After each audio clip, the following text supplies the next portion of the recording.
Classic Restos is proudly brought to you by Shannon's Insurance, where you can be a member of the Shannons Club.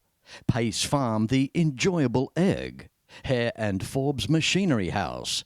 And Gun Lake Quarries. Part 2, being filmed here in Dubbo, New South Wales. And this would have to go down as one of the coolest themes you could ever film for an episode. The locals heard that Fletch was coming to town, so over 100 enthusiasts with their bikes and their cars have rocked on out here to the old Dubbo drive-in. And you're about to see it in this week's Classic Restos on the road.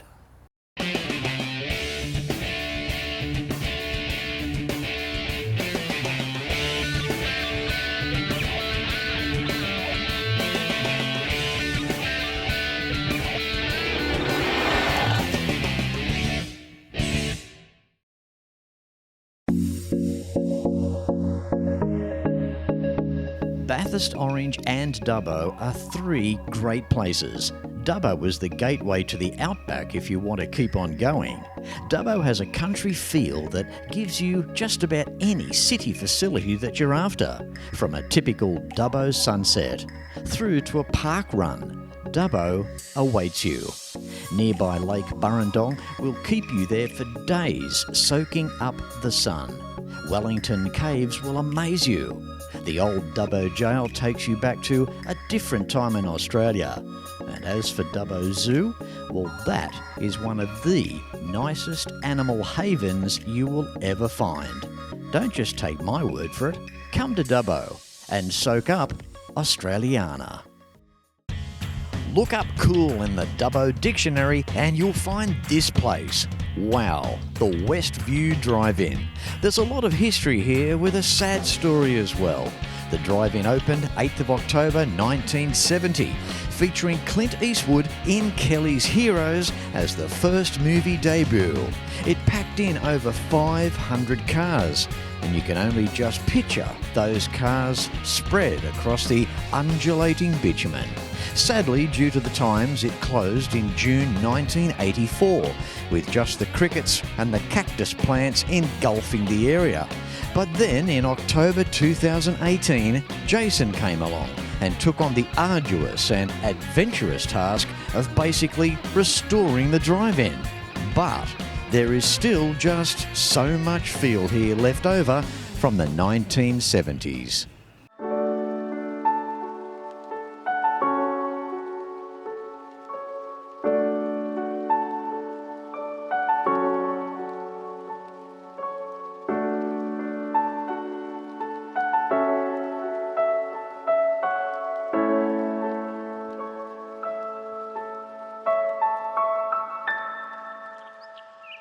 The guy we blame, this bloke here. How are you, Jason? Going well, Fletch, yourself? Good, mate, good. Wow. To get yourself a classic drive-in, restore it, try and get it back up on its feet again, it's what a major undertaking. Yeah, it was huge. I can tell you it wasn't classic when we first found it. It was, I used to call it the Chernobyl drive-in. It just looked like everyone had walked out, and literally that's what had happened in the mid-'80s. And we came across it, and the grass was about 3 feet high and it looked a bit like Jurassic Park. But yeah, after a lot of work and a lot of local businesses and a lot of volunteer support, we've been able to bring this thing back to, I guess it's nothing like it probably was back in the day, but I believe it's probably one of the most original ones left in Australia. Mate, even to go into the old projector room, I still see number 1, number 2 there. Mate, there's something about that. Yeah, no, they're amazing machines, and just I don't know, I've thought about pulling them out, but I just can't. Everything that's here, it's got a spirit and an energy, and I just really love it, and it adds to the authenticity of what we've got here. Well, when you think too of the vibe and the atmosphere of the 70s, of the movies that would have been on here, like Grease would have been on here, Jaws would have been on here, all our big, massive, our box office hits that we can remember as kids growing up would have been shown here. Yeah, 100%. And you've seen the poster wall up behind us. There's some cracking films up there, and I believe that was probably back when cinema was probably at its best. Yeah, absolutely. Mate, you're doing a great job. I just wish you nothing but the best here. Isn't this cool? To have an original drive-in. It was opened in 1970. Yeah. getting back up on its feet again, to go all those years from 1984 up until 2018 where it was not in operation, and thanks to yourself. And do you get much help around from local area? Yeah, look, there's definitely local businesses who have might be a plumbing business, and they give us discounts on buying the plumbing equipment. We've had a building supplier, Astley's, who gave us all the doors and stuff like that we needed, because there wasn't a door on the place when we found it. The roof had all collapsed. The electricians come in and do a bit of stuff. If they can't do it for free, they do it bloody cheap. And I think it's a great thing for Dubbo, and we're one of only 3 drive-ins left in New South Wales, and the only one west of the Blue Mountains. Yeah. So it's so bloody important to keep this thing alive. Jason, how did you go with the dial before you dig, mate, with all the electrical cable out under the asphalt? How'd you go there? Because all the wiring still would have been there for the speakers, right? Yeah, so luckily that's all low voltage stuff. So you make sure everything's turned off before you dig a hole. But yeah, we know luckily where the town stuff is, and that's all pretty much on our boundaries. But we done a lot of locating before we dug a hole anywhere. I love some of the old signs too out the front, and the entrance sign, and talk about 1970 and the type of vehicles that would have been here, all the people that would have been through here and lining up and grabbing their food, and wow, it's a time capsule that is not that far gone that you can't preserve it from this point. So, mate, I wish you all the very best, and when we come back, wouldn't mind seeing how you're going. Yeah, mate, you're welcome to come back anytime, and anyone out there who wants to come and experience a drive-in night, head out to Dubbo. Yeah. There you go. It's only a short drive from Sydney, about 6 or 7 hours to watch the movie. You haven't got a big skyscraper next to the drive. You can actually see the sunset here. There you go. Yeah. Come out to Dubbo for the weekend. Come and see this bloke. Good on you, Jason. Thanks very much. Cheers, mate. Every weekend around Australia, motoring enthusiasts get together to share their passion for cars and bikes. It's a passion that brings us together. All sorts of people, all sorts of cars and bikes. From the classics of today to the classics of tomorrow. At Shannons, we understand enthusiasts. So when it comes to insurance, it's got to be Shannons. Shannons, insurance for motoring enthusiasts. Call 13 46 46 for a quote. Hare & Forbes Machinery House has been family owned and operated for over 85 years, and it's easy to see why. Planning on welding? Look at these welding tables and clamps, air compressors and different air tools, sandblasting cabinets, through to spray guns. Everyone is welcome at Machinery House. There are competitive freight rates around Australia, and you can buy online at machineryhouse.com.au. So remember, Hare & Forbes has the range. Time for Darryl on today's show. Thanks for coming, Darryl. Oh, that's all right, mate. I'm well rugged up for the cold weather. Yeah, you got a couple of flannels on. Oh, yes. A few more down the bottom too to keep warm. That's all right, mate. You got to stay warm. Hey, I love your Falcon. You bought it brand new in 1969. Yeah, I bought it brand new in 1969 at Coonabarra ran in March and drove it home for $2,500, registered and insured, 6-cylinder, 3 on the tree. The only extra was a limited slip diff and a radio. Then I was a young lad in Sydney in the 1970s with all the boys. So she got a bit of the treatment. She got a 302, and a top-loader gearbox, a 9-inch diff, and ventilated disc brakes, a 351 radiator, air conditioning. Then I drove it around till 1990, and then I sold it to a young fella in been away, and he had it for about 6 or 7 years, and it fell into a sad state of affairs, and I bought it back again 20 odd years ago. So it's sat in the shed for 20 years, and then I got it out and went through it, cut all the rust out of it and straightened it all out. It took me nearly 2 years to do it, and I did all my own painting, all my own panel beating. I've done courses. A lot of the electrical, all the mechanicals, I've done that most of my life, all mechanical work. Then this time I did it, and the upgrades this time was the 12-slot wheels. I put the XF bucket seats in, and the XF console, and a proper XT GT Falcon diff. Well, that can just be the episode, I think. Hey, Darryl, just before I let you go, what was it like being a young bloke in the late 60s when these Falcons were coming out brand new in the GT era? What was the hype like? What, like being a young bloke and being able to buy one, what was it like? Well, it was good to sort of look at them and say, yeah, well, the XTs were about $3,500 or $4,000. And when I was in Sydney, my first job was $65 a week, so I had no chance. Oh, good on you, And Darryl. when the XWs and XYs came out, well, they were $5,200, somewhere like that, and I was on $120 or $30 a week. You had to do overtime. And that's why all these grey-haired fellas will drive these Mustangs around, because they couldn't afford the GTs in their day. So they've spent their life and made a few dollars and said, well, I'm going to buy the GT now that I couldn't buy when I was young. Good on you, mate.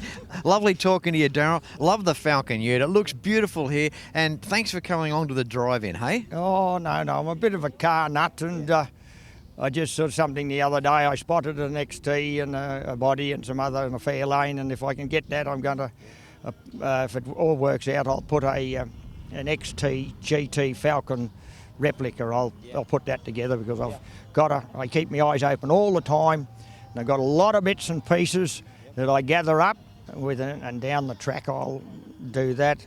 The next one is just, I've got 47 Buicks, and I'm going to do one of them up. And to cut a long story short, that was the first collectible I got and made a hot rod out of it in 1964. Still got them all, and I'm going to put a 48 Buick together, and big old Buick, and drive that around. That's beautiful, Darryl. I'd love to catch up with you some other time. We've only got so many SD cards. Oh, right, okay. It's wonderful hearing from you, mate. Lovely talking to you. I do apologise on the behalf, though. Not much of a movie on here today, eh? Yeah, no, that's... Take care, Darryl. Yeah, I'll do that, mate. Yeah, thank you. Keep warm. When we come back to Dubbo, we might catch up with you. Yeah, might have the Buick done or something like that. Cheers, mate. That was all. Time for Cookie now. How are you, mate? Good, mate. How are you, Fletch? Good. You warm? No.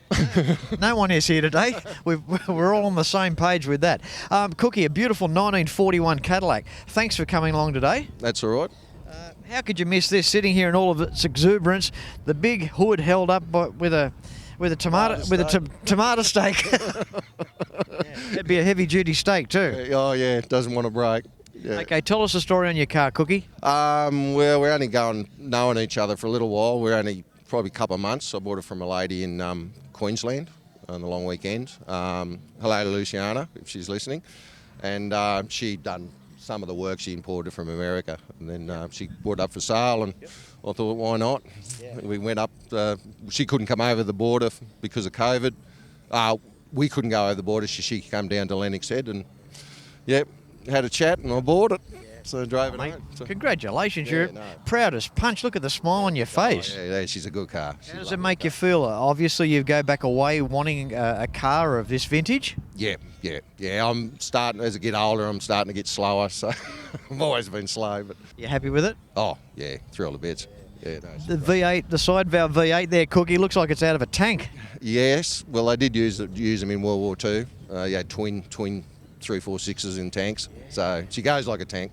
Yeah, talky old girl, wouldn't it? Yeah. We went up to Dorrigo on the way home, and it pulled up hairpin bends in second gear. She's like a truck. You've got to keep in mind, Cookie, that back in 1941, when this car was brand new, it was the flagship of America. There was supposedly no other car as good. No, they reckon it was top of the tree. So.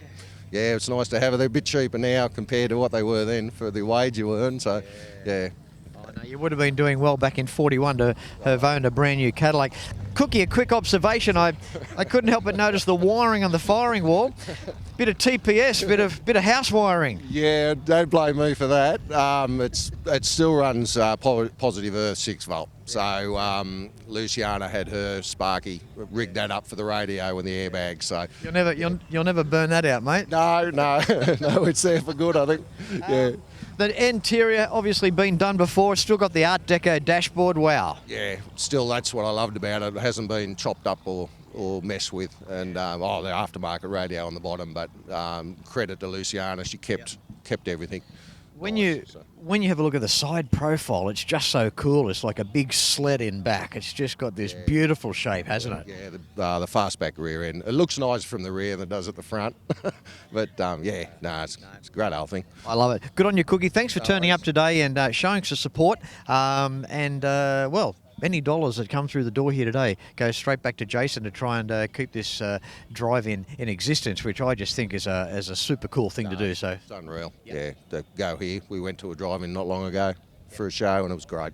good on you, Cookie. Jason. Yeah. Righto, thanks, Fletch. You're welcome. Cheers, mate. No worries, mate. Bye. See ya. When I was a kid, I loved cars. I've been a motoring enthusiast all my life. My life is hot rods, designing them, building them, and racing. Hand-built with a stainless steel roof. It won the Monte Carlo Rally 4 times. Like Dad, I've always been a Ford man. In '71, this was the fastest four-door car in the world. Insurance? Shannons, of course. Got a classic bike? It just has to be insured with Shannons. Why not pick up the phone and give Shannons a call for a quote and a chat on 134646. Or for more information, visit shannons.com.au. Moving on through here, what a fantastic day at the Westview Drive-In here in Dubbo. And episode thanks to the Motorcyclists and Drivers Club here in Dubbo. How are you, Paul? I'm good, thanks, Fletch. And yourself? Good, mate, good. Love your wagon, 65 XP. Yeah, thank you very much. It's a beautiful car to drive and, love it. Does drive nice? When you get in it, it just encourages you to throw your arm up over the back seat. And when that gets a bit tired, you swap over to the windowsill. Yeah. Love it. Isn't that nice? It's an atmospheric thing, isn't it? It is. You get in it and you don't have a seatbelt, which puts you off a little bit to start with, but you soon forget about that and you're not driving very fast, you're just cruising along. Paul, I love the green, I love the interior, all in sync there with each other in harmony, beautiful. Yeah, it's honey gold. It's the premium Ford colour, not like the undercoat Arctic white, which was quite a popular colour at the time. Yeah. It's lovely. I love how it's so period correct. Okay, up front, under the hood, 170? Yeah, 170. It's the original motor. It's all matching numbers, which is really nice. I think it had a bit of a refresh in 99 with the third owner, which was fantastic. Yeah. That is beautiful. Now, what can you tell us about the car in terms of the history? Do you know where the car was first sold?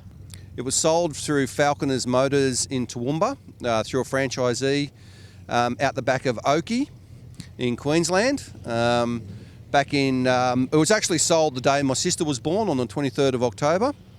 And it was manufactured in September in Broadmeadows. It was out on a property out there, and then it got parked in a shed when the son of the original owner, Irene, their children came along, so they got a different car, and it parked in a shed until 99 when it was sold. But I've actually been up there and I've met Irene and the family and spoken to the third owner, and they've got quite a history of it. That's lovely, mate. Where are some of the places you've driven the car? Well, I've been up and visited mates up in Narrabri, Dion Cameron, and Greg Larson up in Dalby, and obviously there. I've been down to Nowra, Sydney, Wollongong. She doesn't mind a run. No. Oh, no. Well, back to your first thing, it is comfortable. And once you get in it and you get the cruise, through in a tree, you don't change gears very often. Once you're in third, you just go. And being XP too, pretty well right at the end of the series, just before the release of the XR, they were quite a good car in 65, weren't they? Yeah, they'd fixed up all those little initial niggles and then put the torque boxes in and strengthened it right up. Just a great car to drive. Yeah, good on you, Paul. Thanks for coming on, mate. Great to have a chat with you, and I'm just about to offer you about $45 there for your beanie. Thanks, Fletch, mate. Cheers. Thanks, mate. How you doing, Nick? Very well, Fletch. Yourself? Good, mate. Good. Tell us a little bit about the MAD Club. Okay, well, the Dubbo Motorcyclists and Drivers Club, MAD Club, as we're known, started back in 2012. A group of us, only 6 of us sitting around having a beer, decided we wanted to start our own club. There was a few other clubs in town, but a few of us had common things together and friendship, so we thought we'd kick it off back in 2012, and we've now got about 260 members. So. Good on you, mate. Are they pretty well just in Dubbo or further afield? Oh, look, there's a few from the local surrounding towns. As you know, Narramin's only about 35 k's up the road, and Gill's only about 40 minutes away, and Wellington's about the same. So we do have a few that are from those other towns, but predominantly Dubbo, yeah. Good. It's good to see this club's growing. It is, yeah. Our club grew, to be honest, we were only going to have 30, and then 30 became 40, then 50, 60, and we just kept going from there. And look, whilst we initially thought we'd restrict the numbers, when you've still got people with the same enthusiasm and the same interest, why bother? Why restrict people from having a good time? So, have you got the club listed on the Shannons Club? I don't think we have. There you go.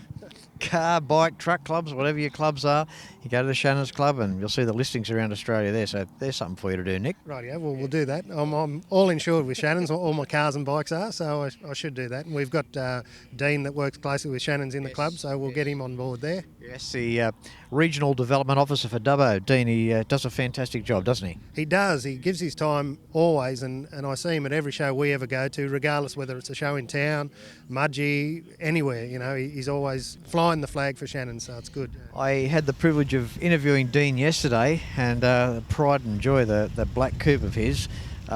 He's got a couple of other toys there, but yeah, that coupe is really something.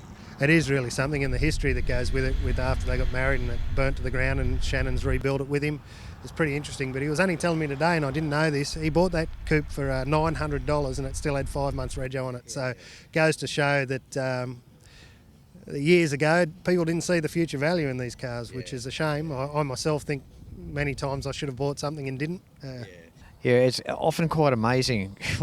we hear stories of what guys have paid for these cars.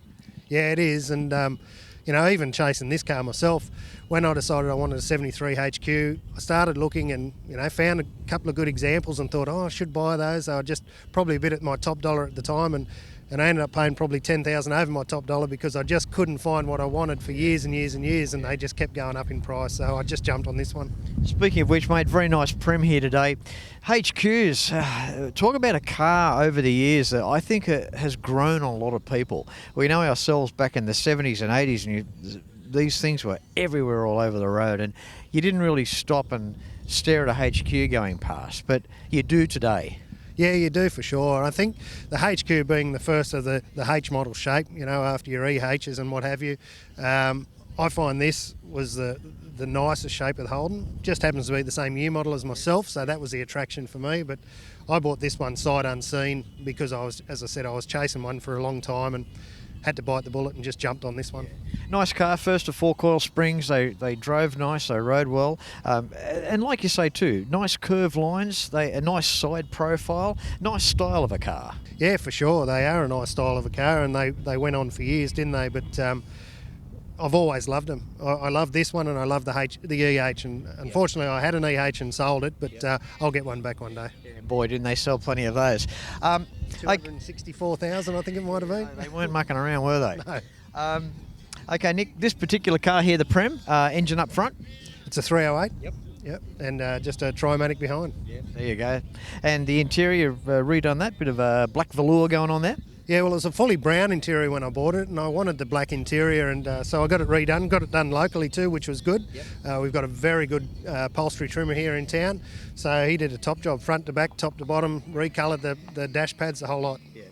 Wheels and suspension, is it a bit lowered, Nick? It is lowered. My wife would say it's too low. Even the contours we've got in the driving here, you can't drive over them straight because you'll bottom out. So yeah, but it is a bit low, but it sits nice, rides nice, so I'm happy with it. Yeah, it gives that nice, extra sleek sort of a look. Okay, Nick, thanks for coming along, mate, and obviously the founder of the club, you guys do a great job. Good turnout here today. You're one of the last cars left, mate, so yeah, you've done well. Thanks very much, Fletch. Thanks for coming. That's okay. See you next time, hey? Cheers. Will do. Okay, mate. Thank you. Well, there are a lot of great reasons to visit Dubbo, and this place is one of them. For more information, visit westviewdrivein.com.au. I hope you've really enjoyed this week's episode here in Dubbo of Classic Restos. And next week's show will be taking you to Parkes, New South Wales. Until then, no matter where you're watching Classic Restos from, please ride and drive safe. I'm Fletch, and I thank you very much for watching.